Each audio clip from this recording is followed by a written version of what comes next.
Hai, welcome back to Nusantara Bullion. Tahun 2026 diproyeksikan jadi tahun paling penting bagi pasar logam. Bukan cuma soal spekulasi, tapi soal kebutuhan nyata dunia. Dan dari semua komoditas, ada 5 logam yang paling menjanjikan karena dipakai di industri sekaligus bisa jadi pelindung nilai. Yang pertama adalah emas. Sejak ratusan tahun lalu, emas selalu jadi tempat berlindung saat ekonomi goyah. Dan yang paling kuat tentu emas fisik yang kita bisa pegang, simpan, dan bisa kita wariskan. Yang kedua adalah litium. Ini logam masa depan. Permintaannya bukan tren sesaat, tapi kebutuhan jangka panjang. Dan menariknya, litium fisik kini mulai dilirik sebagai aset real, bukan hanya lewat saham atau kontrak digital.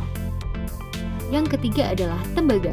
Logam ini mungkin terlihat biasa aja, tapi tanpanya dunia modern lumpuh. Energi terbarukan, panel surya, kendaraan listrik, hingga konstruksi semuanya tergantung pada tembaga. Permintaan industri yang terus naik menjadikan tembaga sebagai logam strategis global. Yang keempat ini udah gak asing lagi nih, yaitu perak. Inilah logam dengan dua kekuatan sekaligus. Sebagai logam mulia, perak adalah alat lindung nilai. Sebagai logam industri, perak dipakai di teknologi medis dan energi. Artinya, perak tidak hanya disimpan, tapi terus dikonsumsi oleh dunia.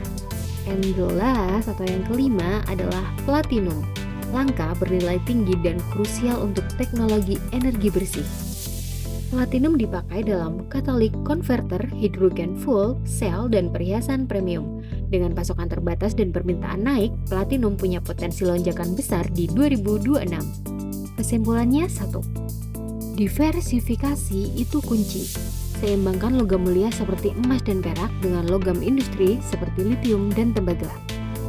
Dan ingat, aset fisik itu nyata. Bukan angka di layar, tapi kekayaan yang bisa kamu simpan, pegang, dan kendalikan sendiri.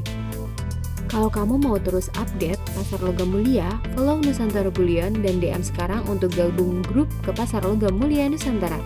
Karena masa depan bukan ditebak, tapi dipersiapkan.